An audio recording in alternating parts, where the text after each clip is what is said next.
ෆාලුන් ඩාෆා ෆාලුන් ගොන් ලෙසත් හඳුන්වනු ලබයි. මෙය ලෝපුරා ජනතාව විසින් වැළඳගත් ආධ්‍යාත්මික සංවර්ධන පුහුණුවකි.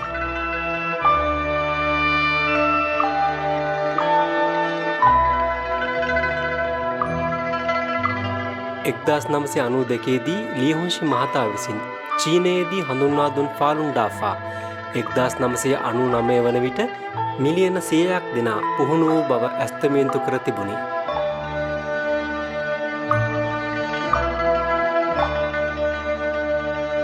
බෞද්ධ සම්ප්‍රදාය තුළ මුල් බැසගත් මෙය ඉගැන්වීම් අධ්‍යයනය තුළින් තමාම වැඩි දියුණු කර ගැනීම සහ මෘදු ව්‍යායාම කට්ටල පහ ලෙස ප්‍රධාන කොටස් දෙකකින් සමන්විත වේ.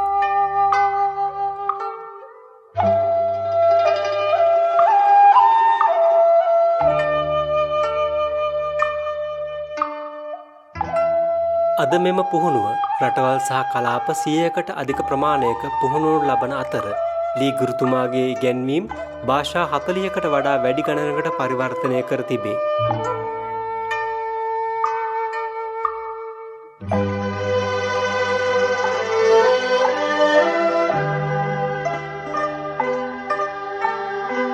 ෆාලුන් ඩාෆාහි විශ්වාස කරන ක්‍රමවේදය වන්නේ ශික්ෂණය වූ පුහුණුව මගින් ආධ්‍යාත්මික සංවර්ධන හැකියාව ලබා දීමයි. ගුණවගාව ලෙස නිතර හඳුන්වන එම ක්‍රමවේදයන් පාරම්පරික චීන සංස්කෘතියෙහිම අනුකල්න කොටසක් වෙනවා.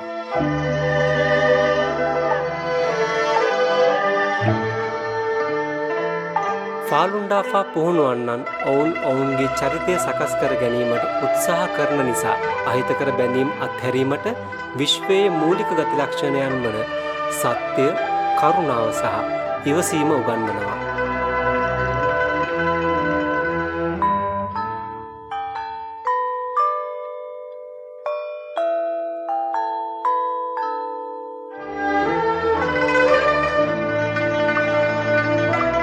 ෆාලුන් ඩාෆාහි ව්‍යායාම 5 හිටගෙන කරන ව්‍යායාම 4කින් සහ භාවනාවකින් සමන්විත වේ. ඒවා ඉගෙන ගැනීමට පහසු වන අතර කාර්යබහුල ජීවිතයට ඉතා නම්‍යශීලී.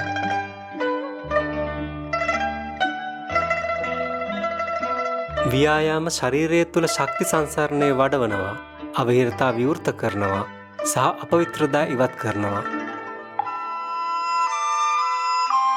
ෆාලුන් ඩාෆා පුහුණුවන මිනිසුන් ඒ ජීවිතේ වෙනස් කරවන බව නිතරම සොයා ගන්නවා. බොහෝ දෙනා චමත්කාර ජනක සෞඛ්‍ය ප්‍රතිලාභ වාගේම අලුතින්ම සොයාගත් ධනාත්මක ශක්තියින් මානසික නිරවුල්භාවය සහ ආතතිය මිදවීම අත්දැකීමෙන් දැනගන්නවා. මෙම පරිවර්තනයන් වලට පරිබාහිරව වර්ධනය වූ සමාජීය සම්බන්ධතාත් පවතිනවා. ඊටාම වැදගත්ම දෙය ගැඹුරු ලෙස ප්‍රතිඵලදායක ආධ්‍යාත්මික මාර්ගයක් ඔවුන්ට හමු වුණු බව බොහෝ දෙනෙකුට දැනීමයි. ෆාලුන් ඩාෆා නොමිලේ උගන්වනු ලබන අතර සෑම දිනකටම විවෘතයි.